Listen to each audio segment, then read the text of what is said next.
뉴스 읽어드립니다. 오늘의 뉴스를 10분 만에 정리해드립니다. 오늘은 2023년 12월 7일 목요일입니다. 미국과 한국의 주요 뉴스를 읽어드립니다.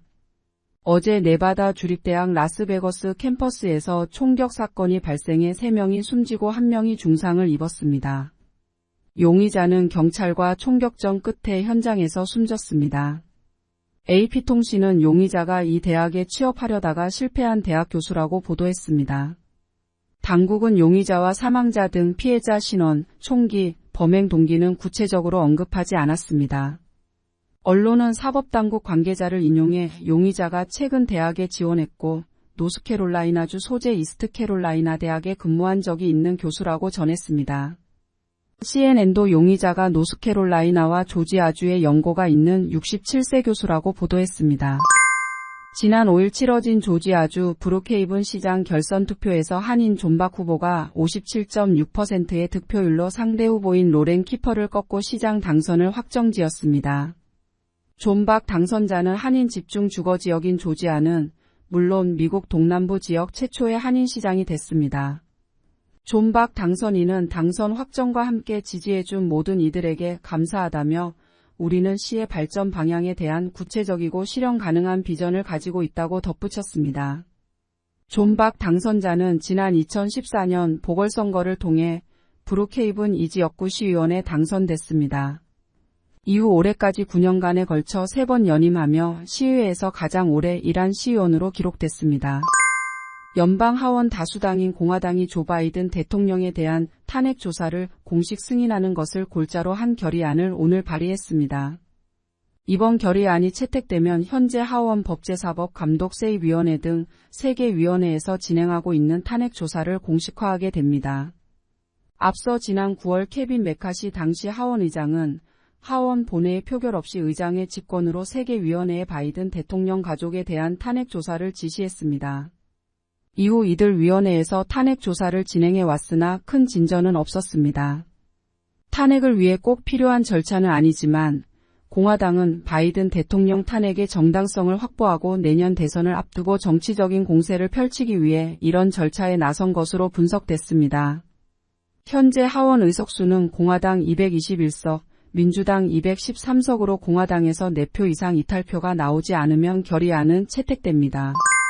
이스라엘과 팔레스타인 무장 정파 하마스 간 전쟁이 2달째 된 가운데 이스라엘군이 하마스 지도자인 야히야 신와르의 고향인 가자지구 남부 최대 도시 칸유니스 중심부에 진입했습니다. 이스라엘은 신와르 등 하마스 지도자들이 지하 터널에 숨어 있다고 보는 것으로 알려졌습니다.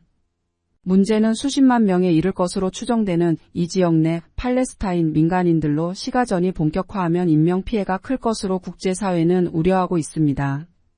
한편 안토니오 구테우스 유엔 사무총장은 유엔 헌장 99조에 규정된 권한을 발동해 즉각적 휴전을 촉구하는 서한을 안전보장이사회에 보냈습니다.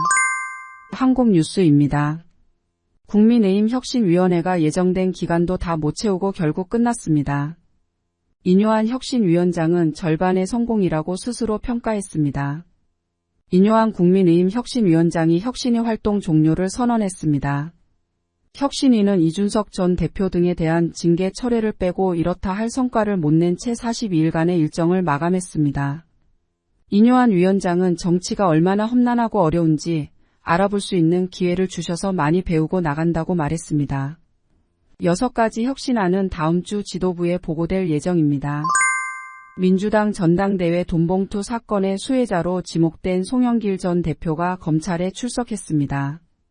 송 전 대표에 대한 검찰 조사는 지난 4월 윤관석, 이성만 의원 등에 대한 압수수색으로 수사가 본격화한 지 8개월 만에 이뤄지는 것입니다. 송 전 대표는 검찰 출석에 앞서 기자회견을 열고 검찰의 정치적 기획수사라고 주장했습니다. 검찰은 이날 송 전 대표를 상대로 2021년 민주당 전당대회 당시 돈 봉투 살포 경위를 추궁할 예정입니다.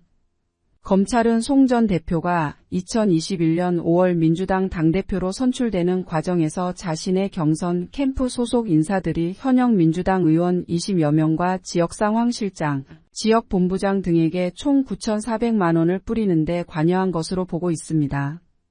송 전 대표는 앞서 검찰 조사에서 진술거부권 행사를 예고했습니다. 검찰은 송 전 대표 조사를 마치면 구속영장 청구 여부를 검토할 방침입니다.